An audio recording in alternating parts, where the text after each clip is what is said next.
Hello friend. तो चलिए आज शुरू करते हैं। एक बहुत ही इम्पोर्टेंट टॉपिक लेकर के आया हूं और मेटल से रिलेटेड है। और जो भी आईटीआई कर रहे हैं या करने वाले हैं उसको मेटल की जानकारी अति आवश्यक है। जैसे आप भोजन में नमक का कितना आवश्यक है, ज़रूरी होता है, उसी तरह से एक कारीगर को जो है मेटल का ज्ञान रखना बहुत ही आवश्यक होता है। अगर मेटल का ज्ञान आपको नहीं है तो आप विभिन्न तरह के जो कार्य करते हैं तो वो आपके लिए आसान नहीं होगा कि कौन सा लोहा किस तरह का है। कोई कास्ट आयरन मिल जाएगा तो उस पर हैमर आप चला दीजिएगा तो वो ब्रिटिल होता है। तो इसके बारे में जैसे माइल्ड स्टील है, रॉट आयरन है, इत्यादि जितने भी स्टील होते हैं वो अलग अलग उसका मतलब उपयोग किया जाता है और उस पर अलग अलग जो है ये टूल से इस्तेमाल किए जाते हैं। तो लोहे के बारे में जानकारी अति आवश्यक है। इसलिए चलिए आइए देरी ना करके जल्दी से शुरू करते हैं। और उसका टॉपिक का नाम है फेरस मेटल और नॉन फेरस मेटल। यानी मेटल को दो वर्गों में बांटा गया है, फेरस मेटल और नॉन फेरस मेटल। तो आइए शुरू करते हैं कि फेरस मेटल किसे कहते हैं। तो फेरस मेटल जिसमें कि लोहा पाया जाता है उसे हम फेरस मेटल कहेंगे, और जिसमें लोहा नहीं पाया जाता है उसे नॉन फेरस मेटल कहेंगे। अब आइए जानते हैं कि फेरस मेटल का एग्जाम्पल जानने के लिए, जैसे कि माइल्ड स्टील है, कार्बन स्टील है, कास्ट स्टील है, कास्ट आयरन है, इत्यादि ये सब जो है फेरस मेटल के एग्जाम्पल हैं। और दूसरी तरफ चलिए तांबा, चांदी, सोना, ये सब नॉन फेरस मेटल के होते हैं।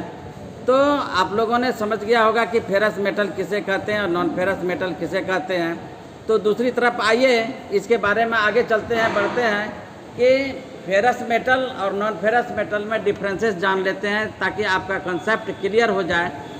तो कुछ डिफरेंसेस के बारे में, तो पहला डिफरेंस तो यही होगा कि फेरस मेटल में जो है लोहा पाया जाता है, यानी बिल्कुल ये जिसमें कि लोहा पाया जाता है उसे फेरस मेटल कहेंगे। ये डिफरेंसेस है। दूसरा है नॉन फेरस मेटल में कि जिसमें कि लोहा बिल्कुल ही नहीं पाया जाता है, जैसे चांदी, तांबा, पीतल इत्यादि में, ये एल्युमिनियम इत्यादि में लोहा नहीं पाया जाता है।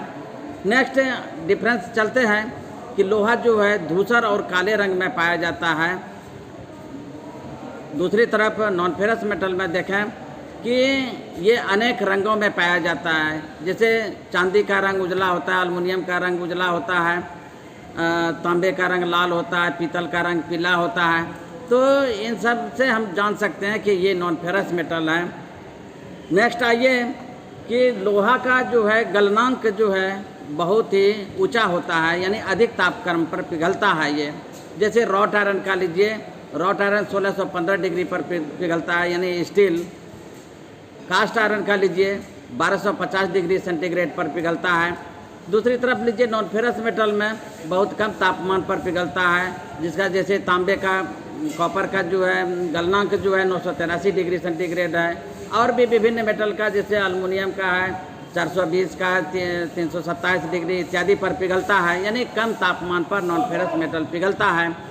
नेक्स्ट आइए कि लोहे में जंग लगता है और नॉन फेरस मेटल में जंग नहीं लगता है, यानी फेरस मेटल में जंग लगता है और नॉन फेरस मेटल में जंग नहीं लगता है।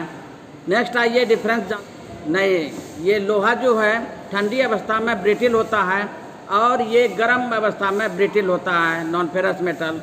नेक्स्ट आइए हम जानते हैं डिफरेंस कि लोहा जो है ताप और विद्युत का कुचालक होता है और नॉन फेरस मेटल जो है ताप और विद्युत का सुचालक होता है, जिसमें कि सोना में ये सबसे अधिक गुण पाया जाता है।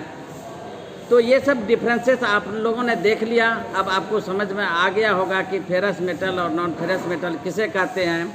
अब आइए कुछ चर्चा करते हैं आगामी आने वाले रेलवे या सेल, बेल, गेल, ओएनजीसी, ऑर्डिनेंस इत्यादि के बारे में, जो एग्ज़ाम लड़के आईटीआई करने के बाद निकालते हैं।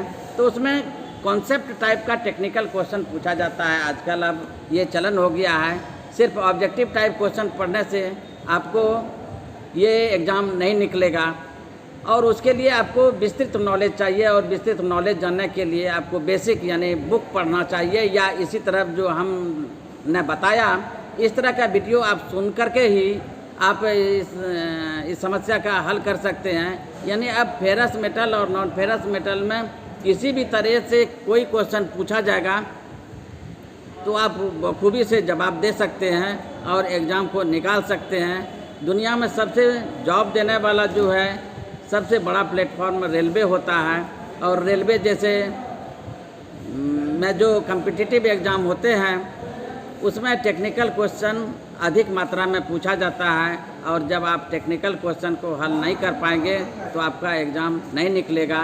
क्योंकि बहुत कंपटीशन बढ़ गया है, यानी बेरोजगारी बहुत अधिक बढ़ गया है। इसलिए तैयारी आप शुरू से करेंगे, कॉन्सेप्ट टाइप का क्वेश्चन और बेसिक टाइप का क्वेश्चन मतलब आप तैयार करेंगे तो निश्चित ही परीक्षा में आपको सफलता मिलेगी। तो इस वीडियो में आप लोगों ने फेरस मेटल और नॉन फेरस मेटल के बारे में सीखा। तो आज इस वीडियो में इतना ही। जय हिंद, जय भारत।